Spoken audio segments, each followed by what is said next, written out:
Welcome to our Saul of Tarsus series. These are Bible study series that go pretty in depth. Warning, we're not language watching people. We're very salt of the earth, down to earth. And so if you are language sensitive, this is definitely not for you. It also does not follow the politically correct patterns of modern preachers and teachers. So if you're looking for that, also definitely not the place for you. The first series that we're dropping here publicly is Saul of Tarsus. And I often refer back to other slide presentations or series that we've done in the past in our very, very small Bible study group. All be uploaded eventually. And just note that this was done with a very small personal group of friends as we dug quite deeply through the Bible. I had to edit these to take out, some personal information of folks and perhaps some side jokes and things like that that aren't relevant for public consumption. We don't preach. We don't even think that we're teaching. We are studying together really, really deeply because quite honestly, we don't trust the church at all once you actually read what's in the Bible. I also do a lot of referring back to a book that I wrote and read aloud, or am in the process of reading aloud on this channel. It sort of takes you through the entire arc of 50-something years of this journey and what led me to organizing this really small Bible study group with some friends and colleagues. So that sort of gives an overarching arc, if you will, of many of the big ticket items, but it doesn't necessarily go deeply line by line through the biblical chapters and study that we do here.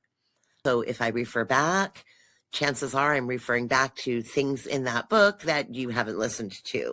So if you're confused, try that first, where we go over definitions of words like Hebrew and Jew and Israel and Judah and Judahites and all of those things. Look at some of the Greek grammar that's necessary to have under your belt moving forward. We just really lay a foundation for reading, analyzing, and studying the biblical text. Hi, everyone. Welcome back. Welcome back. And we're going to go ahead and crawl up his ass a little bit today.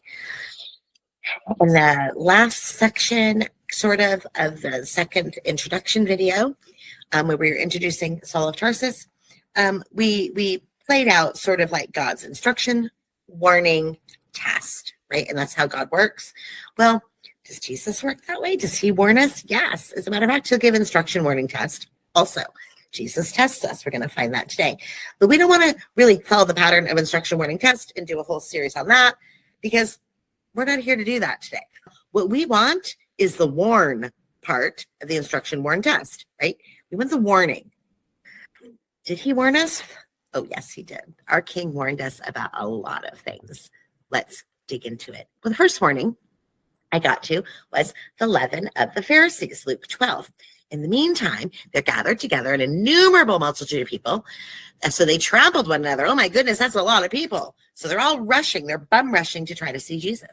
And he began to say to his disciples first, beware the leaven of the Pharisees, which is hypocrisy. So of all the things he's teaching this day, that's the first one he says. And it's beware the leaven of the Pharisees, which is hypocrisy. He's telling that to his disciples first. Why is he warning his disciples about the leaven of the Pharisees? Well, we know you guys have probably heard this teaching. I've heard it sitting in church. Leaven is yeast, and just a little pinch of leaven goes through the whole loaf and it puffs it up, right? And we know in Leviticus in the Old Testament, the Passover thing, there's this whole weird Jewish thing about unleavened bread.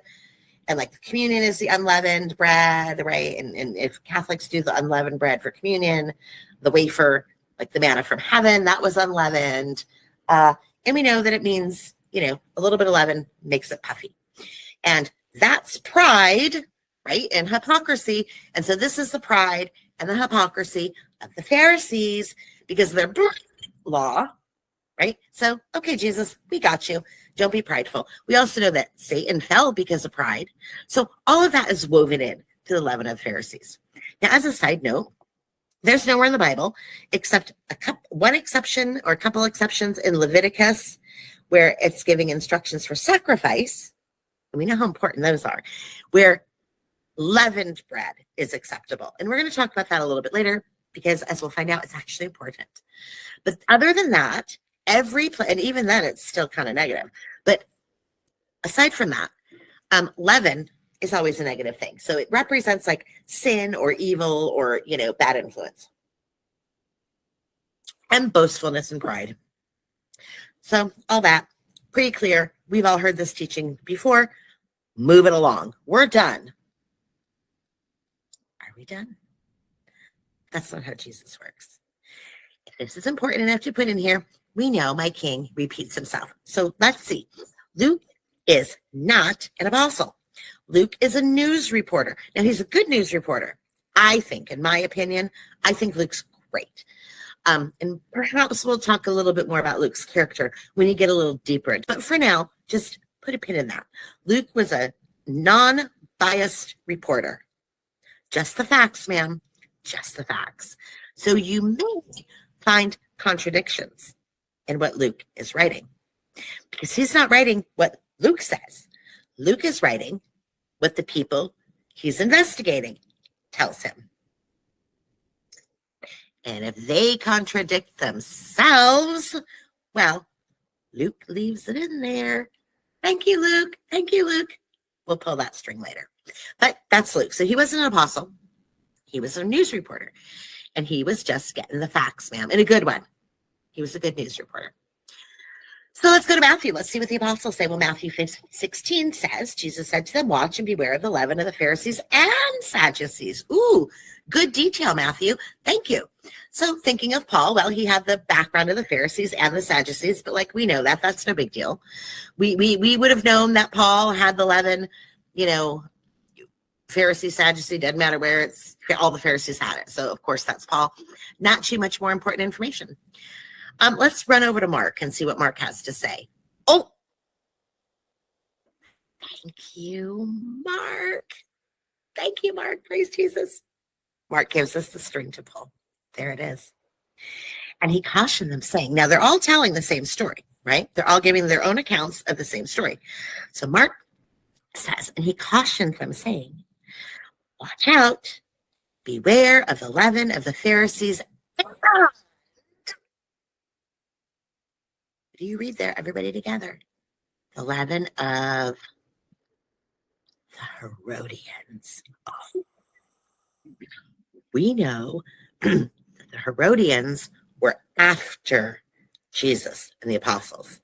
The Herodian dynasty started off with King Herod the Great slaughtering all the babies to try to kill Jesus's bloodline and stop him. Remember? They were after Jesus from birth. And they're still after Jesus in his adult time. They didn't stop. They're after his ass. That's interesting to me because why? I told you Paul was greeting the Herodians. Now, I've told you that Paul was greeting the Herodians when he said in Romans 16:11, I haven't showed you the words, though, of this one. This is Paul greeting the Herodians. Later on, you're like, this is flimsy proof because I've only got one thing here. I've got more, but we'll just start here. All right, where I first found it, Romans 16:11, Paul, at the end of his letter, says, greet those who belong to the family of Aristobulus and greet my kinsman Herodian. Greet those in the Lord who belong to the family of Narcissus. And I went, what? Why is he greeting the Herodians? That's not okay. Like the Herodians are wicked. Well, next, he says, let's take a look at Romans 16, shall we? Now, if this isn't like Paul being really arrogant and this is the end of his letter to the Romans. And it's really funny because this is like Paul. He's acting like he's accepting a fucking Academy Award here. Okay. And he's got, look at this giant page, you guys. All of this are all the people that he's thanking, all of his friends. Okay. All the way up. I commend to you, Phoebe, our sister, who's a servant, and blah, blah, blah, blah, blah. Greet Priscilla and Aquila, my fellow, blah, blah, blah, blah. Greet beloved Epaphras, which is interesting. There's another good one.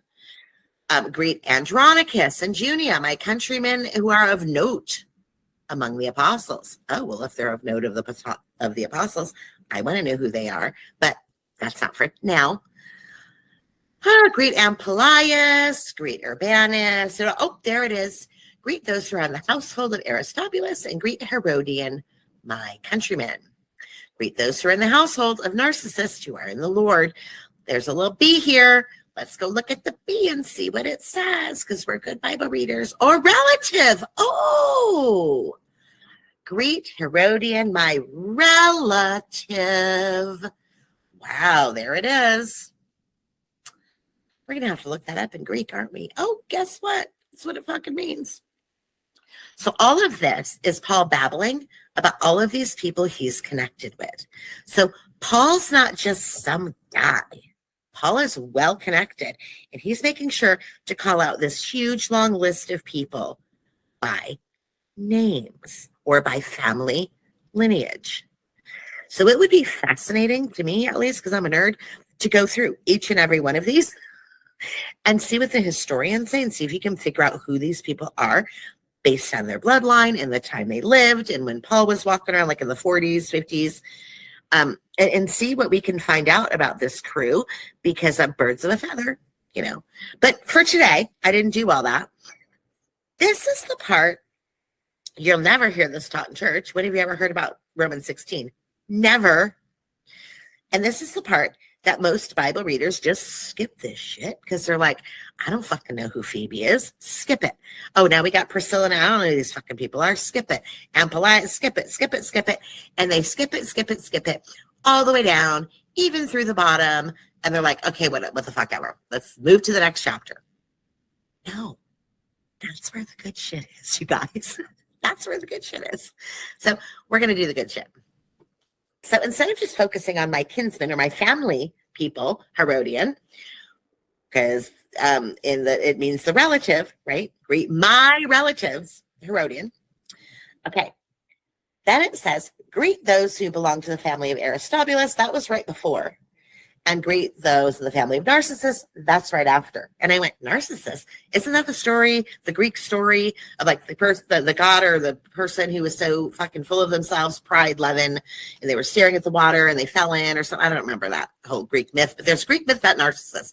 And I don't think that this is what that is, but like, if that's the family name, that would suck. So we're going to look into that.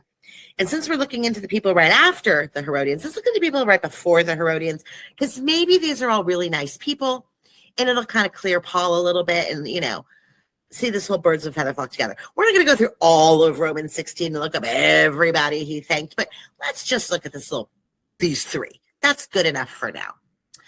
And as I scroll down further into Romans 16, and I'm scanning the names for anything that stands out to me, I see this. Greet one another with a holy kiss. Greet one another with a holy kiss. Now I'm down another fucking rabbit hole because I'm going, wait a minute. A holy kiss? Where does that come from? I've never heard this before. What? Greet one another with a holy kiss. I have never heard that before. But, oh, sorry, I wasn't sharing. Let's see if there's anything else about this holy kiss thing. Because the only time in the Old Testament that people kiss is either family or lovers. Then we have the Jesus kiss, which doesn't make me feel comfortable that Paul's referring to a kiss. This is weird.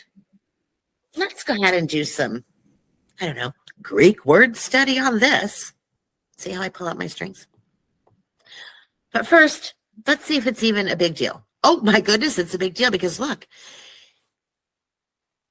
he says to greet one another with a holy kiss, not only in Romans, he also says it in Thessalonians, 1 Corinthians, 2 Corinthians.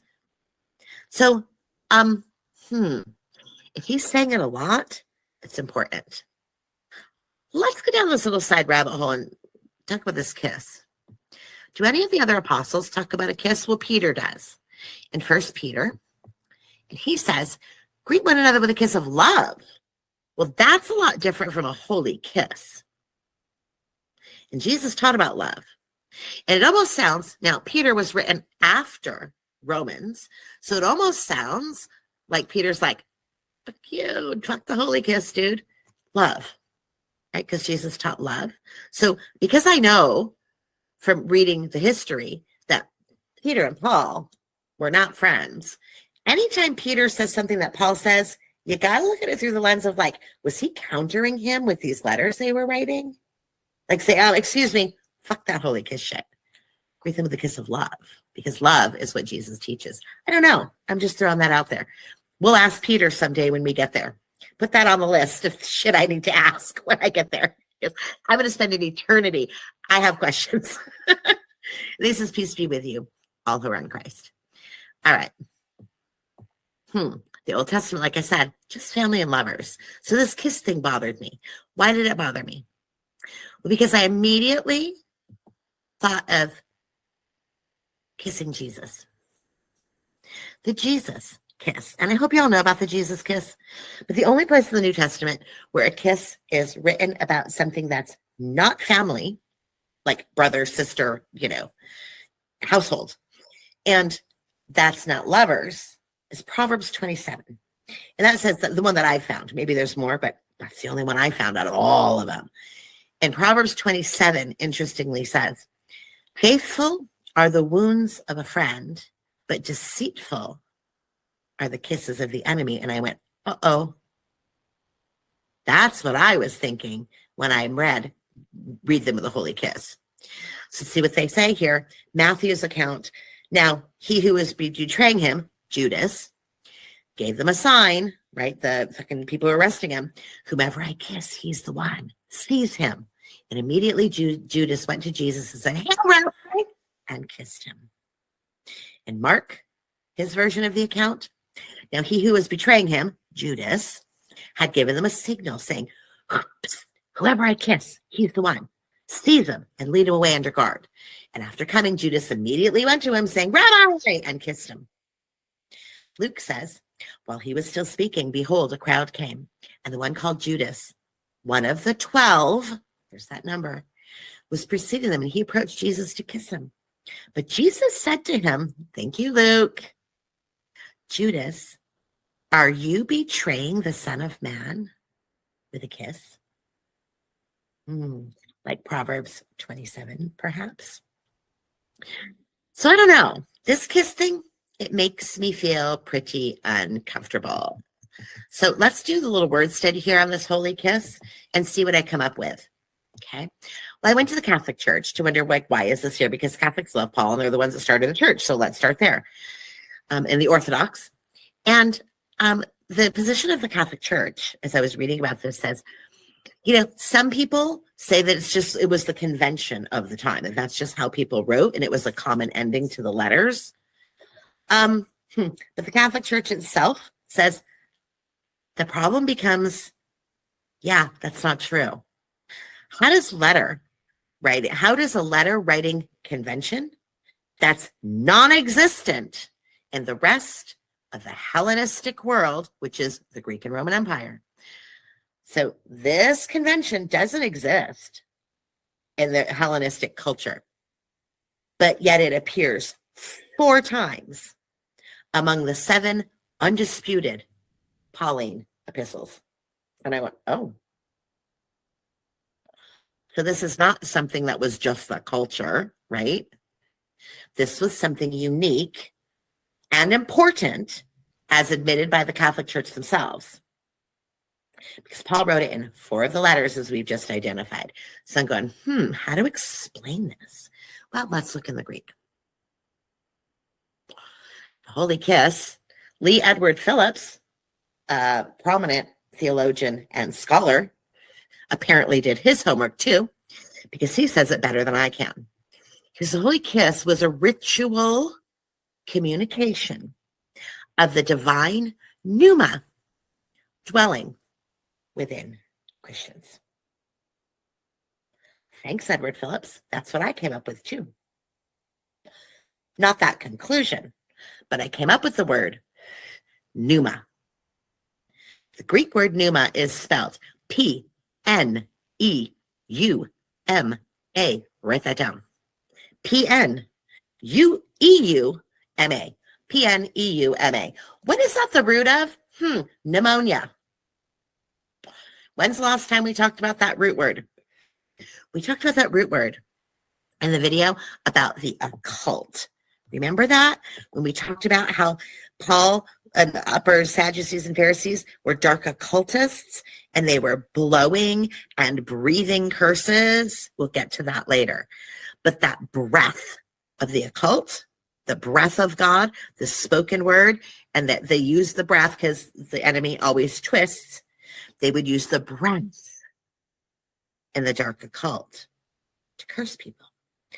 So, if I were a follower of Jesus, particularly 10, 20, 30 years after he was crucified, rose, and that whole thing went on, I don't think I would institute a new tradition of a holy breathed kiss when I'm a known occultist,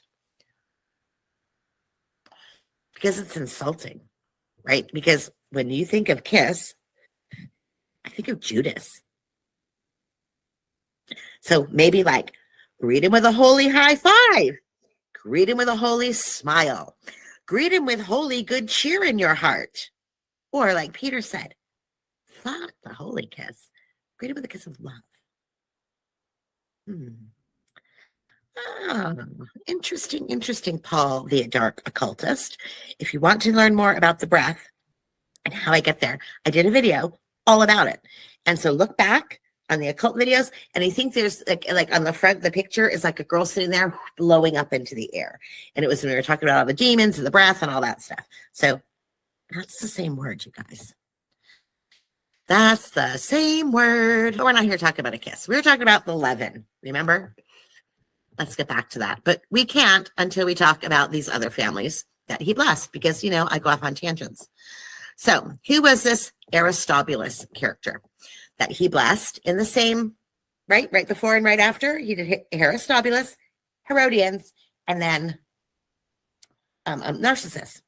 Well, the Aristobulus lineage, the family that he is greeting. These were the Maccabeans, who were the Hasmoneans. I did refer to the Hasmoneans in the last video, or the first or second video, with the Hasmonean as the original Jewish lineage of kings, as battled out in the book of Maccabees, which the Protestants don't have in their Bible. I think the Catholics have 1 or 2 books of Maccabees, but they don't have all of them. So these were wars. Just know it was fucking pandemonium and fucking wars, and everybody's fucking each other over. Okay. And that was the Hasmonean Jewish lineage. King Herod the Great took a wife, remember? And she was a Hasmonean, and he got all paranoid because he was afraid of her being a rival, that rival lineage. And he's like, fuck this shit, and killed her and the sons. That whole thing, I just referred to it for like a minute a few videos ago. Well, that's the lineage of Aristobulus, are these Hasmoneans or Maccabeans from the book of Maccabees and all of those wars for the kingdom of Judah. Now, this dude, Aristobulus, the one way back, Paul wouldn't have known this guy because he was way back in BC, but he's a really nice guy. He seized the throne from his mom, killed her by starvation, and jailed 3 brothers and killed another one. His lineage, as I just mentioned, was completely adversarial to the Herodians at various times, but, excuse me, sometimes they also worked together and, well, married each other. So they were right there in the chaos. Sometimes the lineage was adversarial, at least to Herod the Great, who got paranoid about it. But you'll see they mix. This bloodline mixes, which is really cool that we just pulled that out. Let's see how they mix. So you've got Paul's greeting, the lineage of Aristobulus and Herodian, and then Narcissus. Let's find out who all these people are. Well, Aristobulus, I'm glad I pulled this string because they actually bred and intermingled with the lineage of Herod. Because you'll see, we're going to stop seeing the name Aristobulus as the lineage continues, and we're going to see Herod all over this fucking place. All right. But the next Aristobulus, which is like Aristobulus 1, or I think 1, there's Aristobulus, then Aristobulus 1 or Junior, and then Aristobulus Junior, or Aristobulus 2. So there's a bunch of them. But the next Aristobulus did the whole same revolt against his mom thing like the first one, which makes it sort of confusing. But this guy's reign, he was a douchebag, and he ended up being captured by Rome. And he is what ended this Maccabean dynasty of kings over Judah, because Rome took over. And then, of course, they started installing the Herods. Okay. So that was the next one. Well, this next one's granddaughter is the girl that married King Herod the Great, who took over the lineage from the Aristobulus people. Remember her? Now, she ended up getting murdered by Herod because he got paranoid and killed her and the sons. But that's where we begin. You can see they're linking. Now, the son of Herod the Great, before they got killed off, they've got sons. Well, he's got the son of Herod the Great by Miriam. They had 4 kids, and these are their names. Ready? There's Herod, king of Chalcis. Now, this guy was a king of one of these regions, and this was like sort of over by Lebanon. Okay, so he was like the king of Lebanon area. He met behind the scenes with the officials, the Roman officials, during one of Paul's arrests, because he was arrested several times, and they kind of made a backroom deal, and Paul was found not guilty. He had authority over all the affairs of the temple in year 48, and he actually worked hand in hand, like directly with the Romans when the bells were ringing and the Roman cavalry choirs are singing in 70 AD when they destroyed the temple completely. So he had a direct hand in supporting the Romans in doing that. So great guy. All right, now we've got Herod Agrippa, and Paul is clearly well connected because this guy pulled some strings to get Paul off on the charges. Remember that. Put a pin in that. Then we've got Herod Agrippa first. Now this guy was chummy with a guy named Caligula, who eventually became the emperor. An Emperor Caligula. Oh my gosh, this guy was a lunatic, fucking lunatic. If there's any Roman emperor to study, fuck Julius Caesar, dude. Study Caligula. He is my favorite Roman emperor because this guy did crazy shit.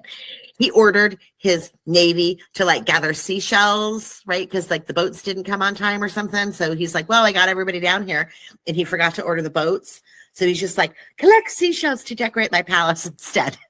It's like, this guy's fucking nuts. And then he appointed a horse to the Senate, like an actual horse.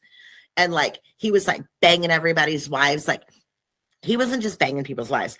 Like, if you were a senator, when he was emperor, he would go in these big banquet parties, you know, like the hoopla.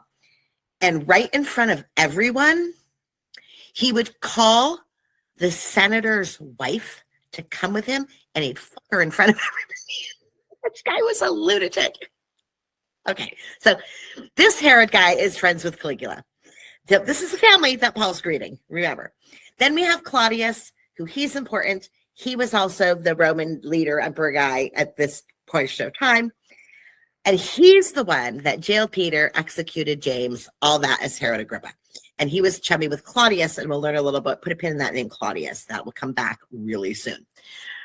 Herodias was the wife of Herod Antipas. He was sort of the governor over Galilee. Remember, we talked that we had like really high up kings and then governors and mayors and all over the place. Well, this guy, Herod Antipas, he was the guy of Galilee. Jesus referred to him as that fox, meaning like that fucking deceitful fucker. And this is also the wife, okay? His wife is the one that danced, like pole danced for him like a hoe in order to convince him to bring John the Baptist's head to her on a platter. So those guys are in charge of arresting and beheading John the Baptist and literally bringing it to her on a silver platter. Okay. And so this whole family, remember, Herod the Great was the one who's slaughtering all the babies because he went to the wise men and he's like, how did you find Jesus? Remember that guy? And he killed all the babies because he's trying to snuff out Jesus's bloodline, right? He's trying to snuff out Jesus himself. So these guys have been on Jesus's ass since he was fucking born. Okay, that's the lineage of Aristobulus. It goes right back to the fucking Herods. I tell you, all roads lead to Herod, and Paul is greeting not only the Aristobulus but the Herods too. So there you go. Okay, and then Aristobulus, well, he was one of these little smarmy fuckers, and he was plotting against his brothers, all kinds of mischief. He did do something good. Actually, he kind of recommended against the statue of Caligula being erected in the Jewish temple. So there's that. And they were all running around wreaking havoc in the 40s, right? When Paul was there. So this is the family that he's greeting. All right, well, what about this Narcissus family? Let's find out. Narcissus. Narcissus himself died at AD 54. Now, this guy was a fucker. He had a very high up position, and he was the correspondence secretary to Claudius. Remember, I told you put a pin in that name. All right, well, this is the Roman Emperor Claudius, and this guy became eventually his minister of state. So he was like the correspondence guy. He was in charge of all the correspondence coming in and out. Very corruptible position. And he became the minister of state under Claudius, sort of like secretary of state. Think of it like that. So this guy was a bigwig diplomat. He was a huge influence over Claudius and his reign and rule as emperor. And while he was serving under Claudius, he got this giant fortune. That's important because from where he came, he wouldn't have just amassed, it's not like he had family wealth and did good investments. And we'll get to that and put a pin in that. We're going to get to that in like 5 seconds. So just know he made a fucking shit ton of money at this job because he was corrupt, because that's how they do it. He tortured knights and senators. He killed innocent people and ordered hits out on anybody he didn't like. And he was a dirtbag Greek. What I mean by dirtbag Greek was he was called a freedman. And when you see that word freedman biblically, it means this was a Greek who was really lowly in stature, like, God, man, woman. He was like barely on the level of woman. So he didn't have a lot of rights. He didn't have a lot of privileges. Nobody took him seriously. He was a fucking dirtbag. Like they blew him off until he weaseled his way in with Claudius, made all this money and had all this power. So he's a fucking dirtbag because you can't just do that. So he tortured and killed people and like helps Claudius out. That's Narcissus, the Greek dirtbag who worked under Claudius. Yeah. So clearly we know that Paul is very well connected. And I probably shouldn't have put a picture of Lucifer here. I probably should have put a picture of Hunter Biden because that's what Paul reminds me of. But let's go back to Acts, because, the way the church presents Paul, he's just another apostle. And we know those apostles. What do we know about? What's like the first thing that comes to my mind when someone says apostle? You think follower of Jesus, right? Walked around and talked with Jesus and hung out with him. And they were like poor fishermen, like humble, poor grassroots movement, right? And then they add Paul in by saying, well, Paul's the apostle. No, they were fighting. They didn't fucking like each other. Paul never met Jesus and walked around and learned from him. We'll get to that in a bit. And he was extraordinarily well connected. So I've given you all of the circumstantial evidence that Paul's well connected. Well, let's look at Paul being well connected, because he was arrested, and he was arrested all through Acts 23. So let me get you the rundown. All right. Basically, there's this mob of 40. Everyone hated Paul, but this particular mob, because he got mobbed a lot. So this particular mob hated him, and they're fucking out. Like they're out with like pitchforks, right? Going to get Paul. And I think it's Paul's, you could correct me here, but you can read it in Acts 23. It's right there. I think it's his sister's husband. I know sister, not sure about husband, but I think it's her sister. Paul Saul's sister's husband catches wind of this, right?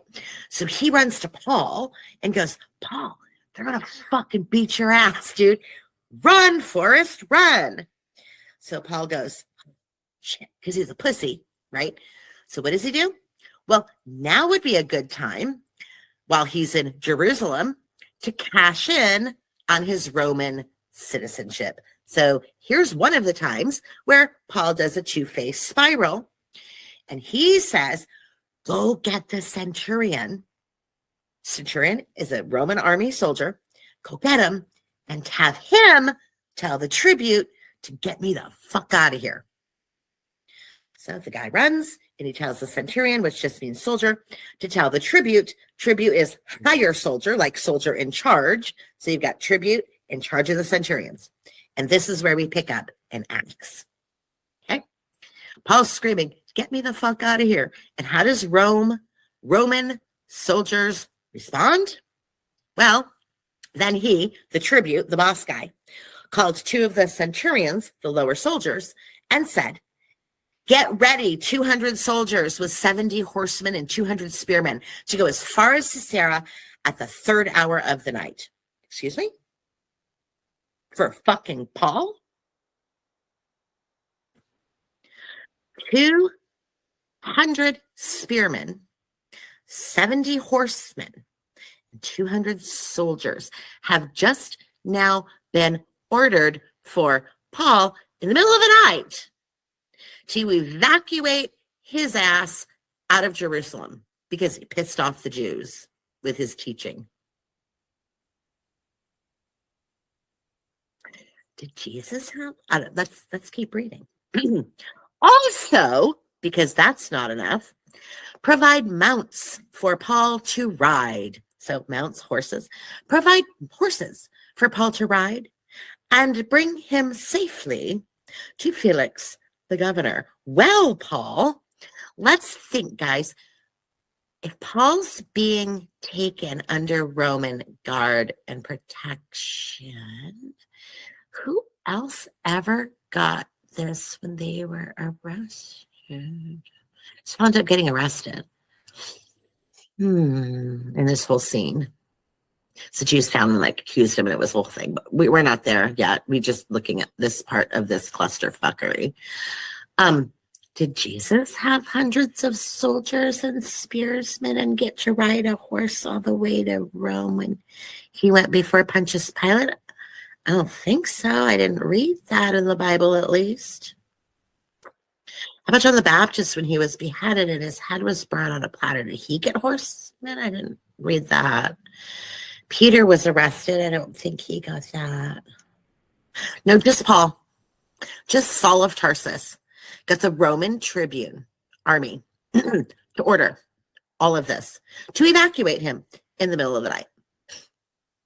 And then where did he go? Well, clearly, he must have been thrown in some dirty, dank, dark, lice-ridden, dirt-floored fucking holding cell like, I don't know, John the Baptist was.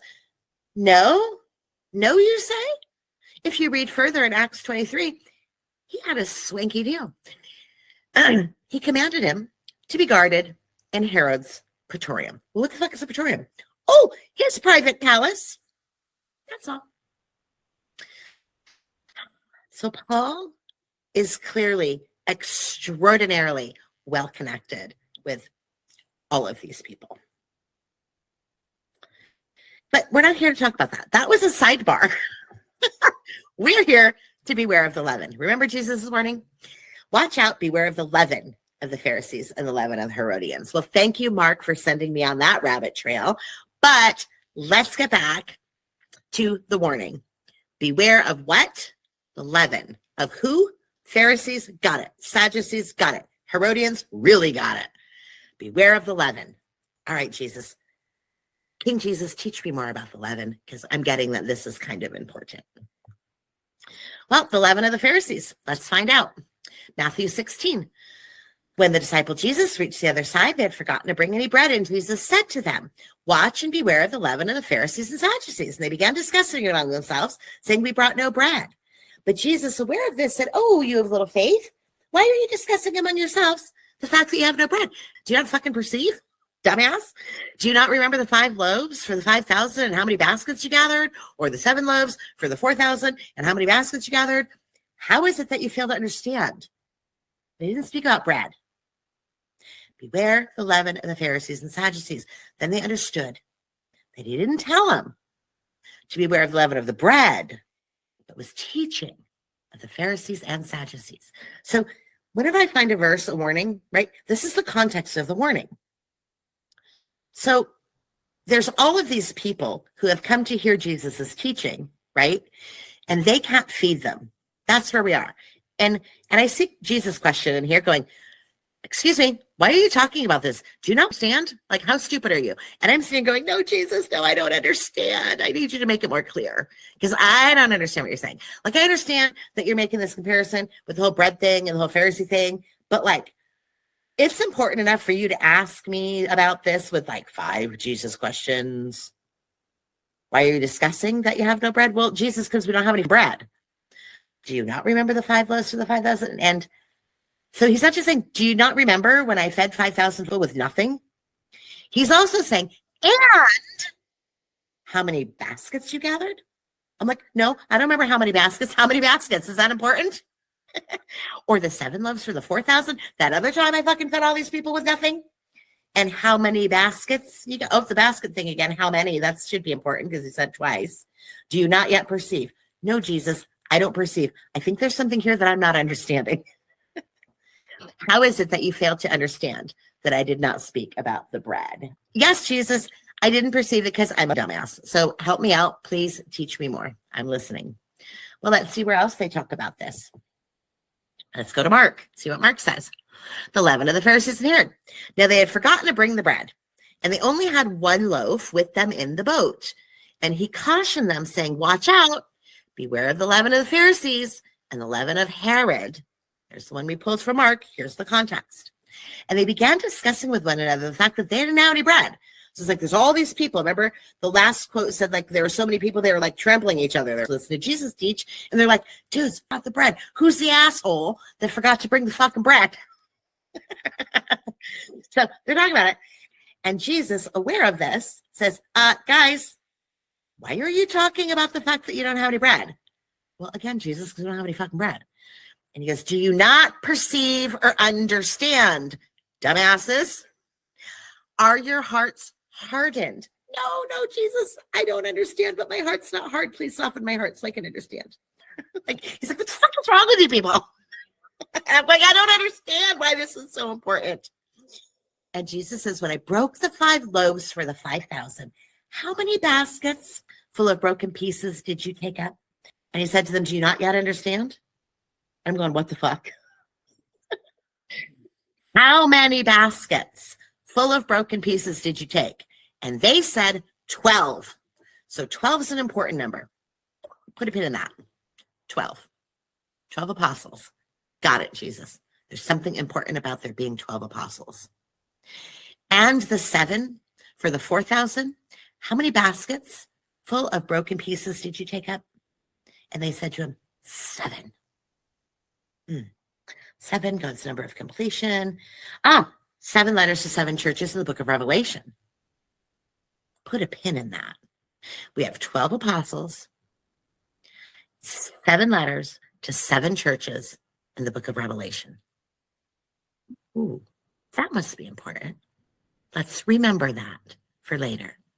And he said to them, do you not yet understand? No, Jesus, I don't quite understand, but you're getting me there because I'm a dumbass. Jesus, be patient with me, please. Let's look at John. John helps me. It's my rock because John lays it out for me. I can hear John. Thank you, John. So I had said, John usually doesn't repeat all the parables of all of these guys, but I always check.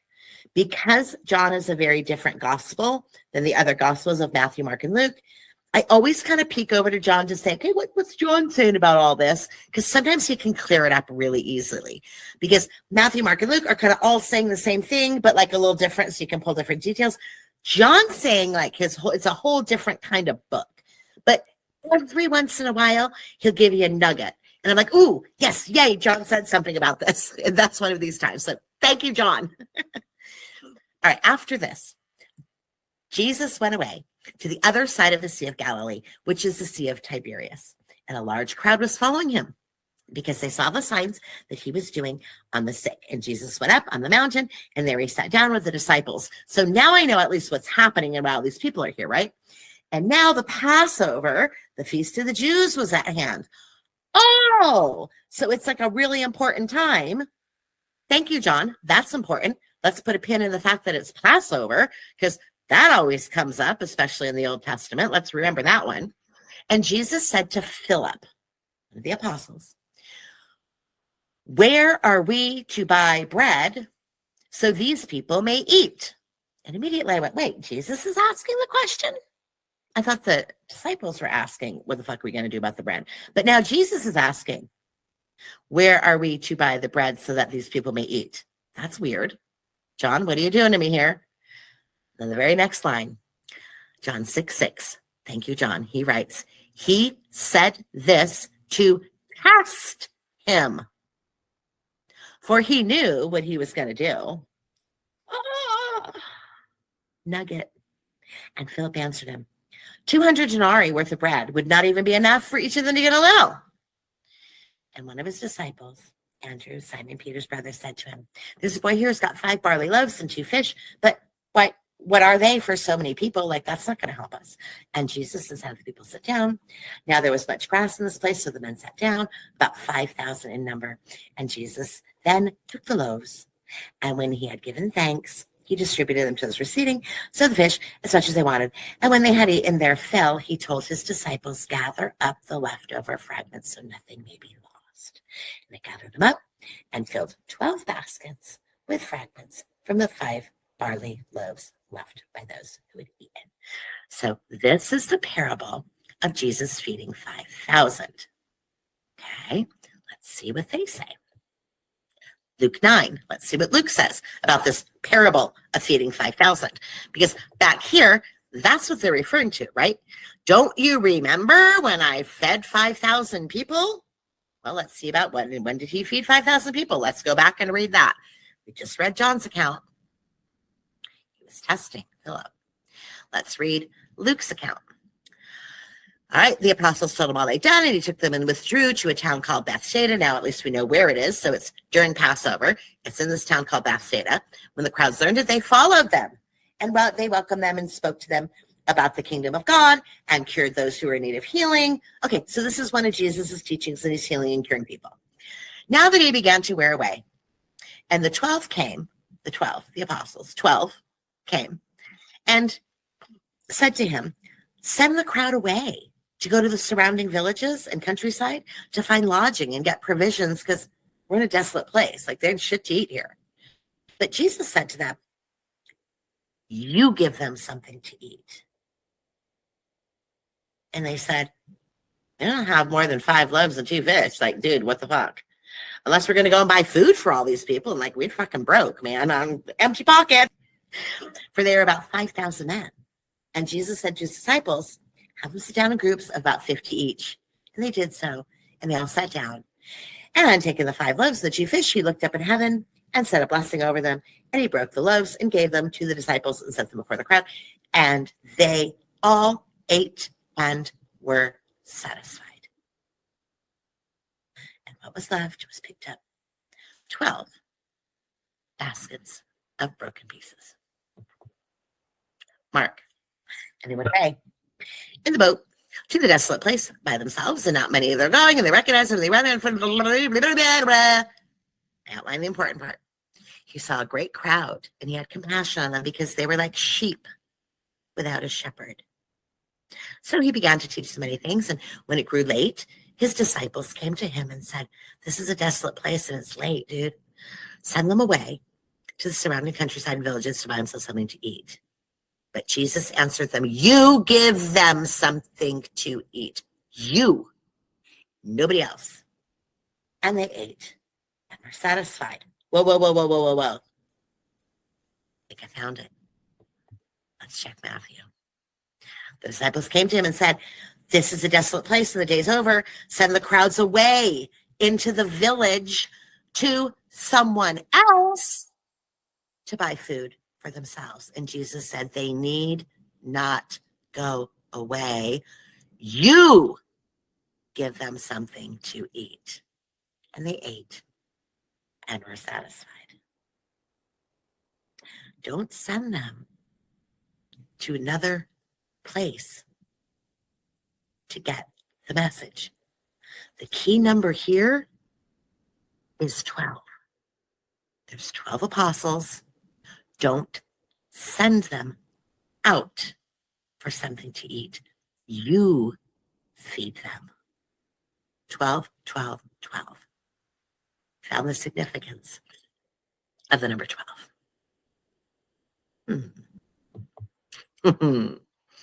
Now, let's do Jesus feeds 1,000. And we're just going to go and look at Matthew.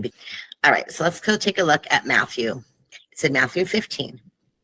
Jesus left there and went along the Sea of Galilee, and he went on a mountain and sat down, and great crowds came, and they bring the lame and the blind and the crippled and the mute, and they laid him at his feet and he healed them. In typical Jesus fashion. The people were amazed when they saw the mute speaking, the crippled made well, and they praised God of Israel. And the blind were seeing, and the lame were walking. And Jesus said, I have compassion for these people. They've already been with me for 3 days, dude, and they have nothing to eat. I don't want to send them away hungry. They might collapse. Well, where could we get enough bread in this remote place to feed such a big crowd? And Jesus said, how many loaves do you have? 7. And a few small fish. What are fish? Fish, remember, I'm going to make you fishers of men.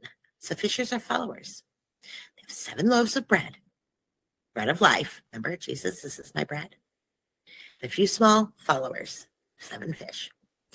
He told the crowd to sit down, and then he took 7 loaves and fish, and when he gave thanks, he broke some and gave them to the disciples. They turned to the people. They all ate, were satisfied, and afterwards, disciples picked up 7 basketfuls of broken pieces that were left over. Yep. 7 letters, 7 churches, because churches are filled with the followers or the fish. So we're talking about the apostles and the followers of Christ. I think that's my theory. Let's find out if it tests true when we look into the numbers of apostles in the book of Revelation with the letters to 7 churches. Put a pin in that. All right, Matthew 13. Now I want to know about leaven. Like, is there anything else about leaven here other than don't go outside with the leaven? Keep the leaven, right? Beware of the leaven of the Pharisees. Don't you remember the parable of me feeding people? That's the connection I need you guys to make before we move on, right? Way back here, Jesus, when I pulled that quote out about the leaven, Jesus said, watch out for the leaven of the Pharisees and the leaven of Herod or the Herodians, right? Watch out for the leaven. Don't you remember when I fed all those people, how many baskets? So we went ahead and we remembered by reading the parable of when he fed these people, right? So now we have, so he's saying there's nothing in this parable that talks about leaven. So, but we know back here, Jesus said, don't you remember when I broke and fed the 5,000? Why don't you fucking understand? Well, Jesus, because when we were over here feeding the 5,000, you didn't use the word leaven, so I missed it. But we didn't miss it. We went back and read this parable, and I'm thinking, what does this have to do with Pharisees? What does this have to do with the leaven of the Pharisees? False teachers, false teachers, false teachers. He keeps telling us Pharisees are false teachers. He's warning us about the leaven of the Pharisees and the Herods. What would this have to do with false teachers? Oh, don't send the crowd away to anyone else. You have 12 baskets of broken pieces that you picked up. Remember, Jesus like, how many? 12. How many? 12. How many? 12. 12 broken pieces, 12 apostles. Don't send them away to another village to get their bread. You feed them, my 12, because beware of the leaven of the Pharisees. Do you see how Jesus works? You got to dig. Jesus is like, I want you to love me. You better dig.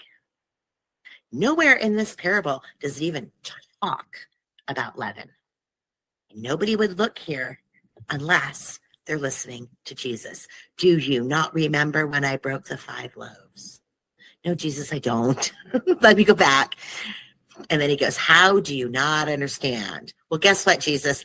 I understand now. Thank you very much. I understand now, Jesus. I am with you, man. I am with you. Thank you. Is there anywhere else in the Bible where it talks about leaven? It sure does. Matthew 13. It says, Matthew 13:33. I want you to look at the second quote in red first. It says, the kingdom of heaven is like leaven that a woman took and hid in 3 measures of flour till it was all leavened. And I went, wait. The kingdom of heaven, because they don't give it to you in context. You look up like a Bible verse about leaven, and this one comes up, and I'm going, what? The kingdom of heaven is like leaven? No, leaven's not good. So why is Jesus saying the kingdom of heaven is boastful and prideful and evil and bad and polluted? Because the little leaven and the yeast don't let the leaven, like, beware of the leaven. Oh, now what Christian churches will tell you? Oh, well, that's because Jesus spreads, right? Like Christianity spreads. No, leaven's bad, you guys. What the fuck does this mean? Well, let's look at some context. The 2 verses that come together, the 2 places right together that say the kingdom of heaven is like this and the kingdom of heaven is like this. Let's put those together because they're one right on top of each other. So let's back up a little bit and get some context.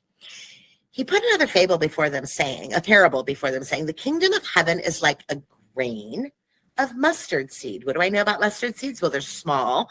And if you have faith of a mustard seed, you can move a mountain. I remember those from Jesus.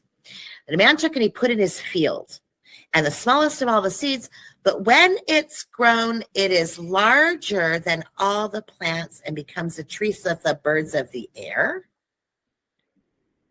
Air, who's the prince of the air? Come and make nests in its branches. Well, that sounds really pretty, right? That sounds like the air in the branches. I don't know if that's a good thing or a bad thing now. I'm fucking confused, Jesus. What are you trying to tell me? And then he told another one, the kingdom of heaven is like leaven that a woman took and hid. Well, Jesus said that light doesn't hide things. Darkness hides things. Jesus is light. He's revealing everything. The fuck? What the fuck, Jesus? Luke, let's go see what he says about that. What is the kingdom of God like?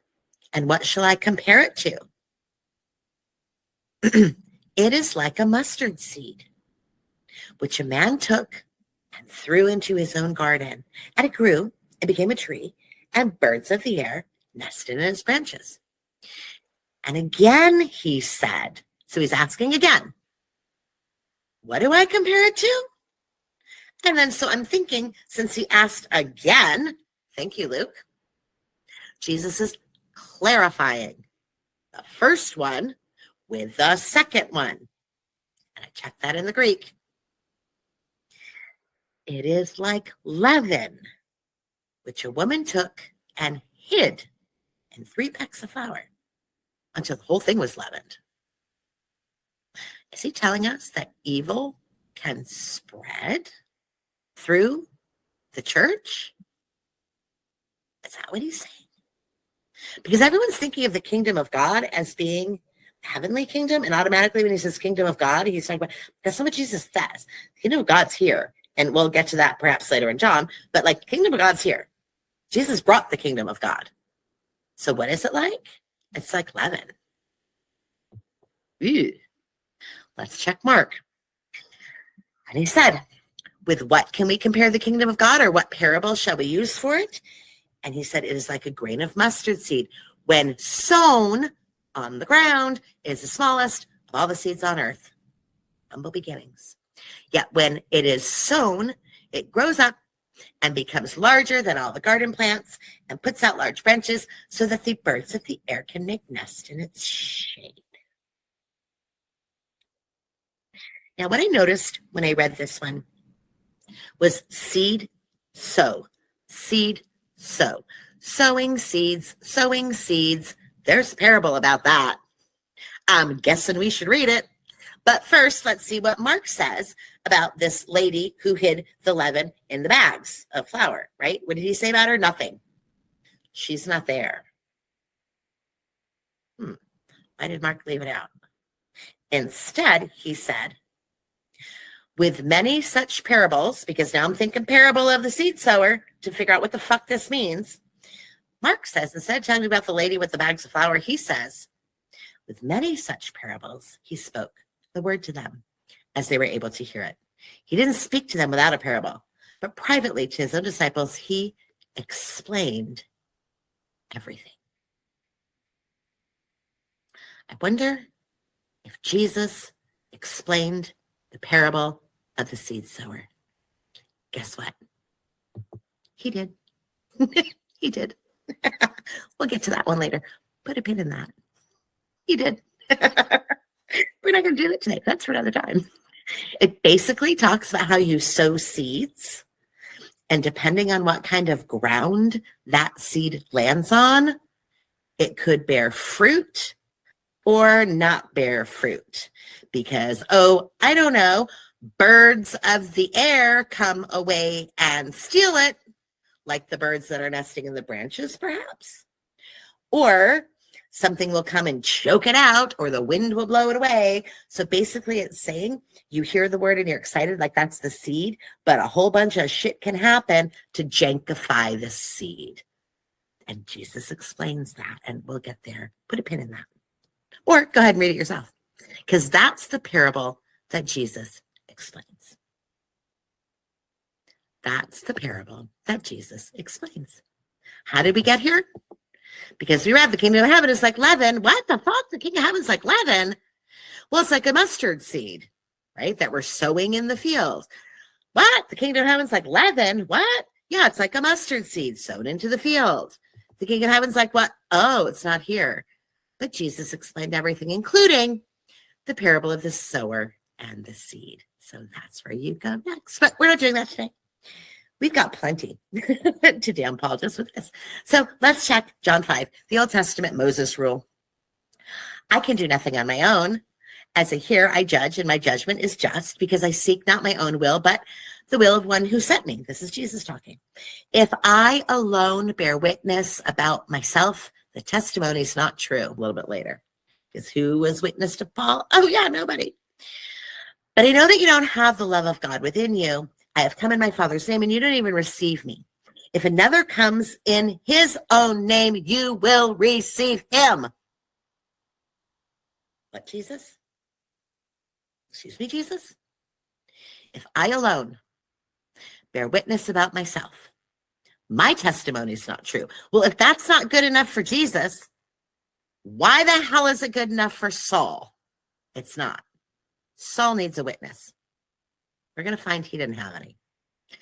I know you don't have the love of God within you. I have come in my Father's name, and you don't receive me. But if another comes in his own name, I wonder if Paul did that. For if you believe Moses, you believe me, because he wrote of me. But if you don't believe his writings, how will you believe my words? So I went, okay, Jesus, this is my Moses rule. I wasn't even thinking about this in relationship to Paul when I gave myself the Moses rule from John 5. And this means when you're checking something from the New Testament, go back to the Old Testament. Why? Because Jesus said, I don't just make shit up. I'm doing the will of my dad. And if I bear witness to myself, it's not going to fucking work. That's not good enough. So go back to the prophets, go back to the Old Testament, check me according to Moses, check me according to the Old Testament. That's what he's saying. Because if you don't believe Moses, you're not going to believe me. So let's go back and check Moses about leaven. And that is where we get to Exodus and Leviticus. And we are going to take a break. Deuces. That see you next time.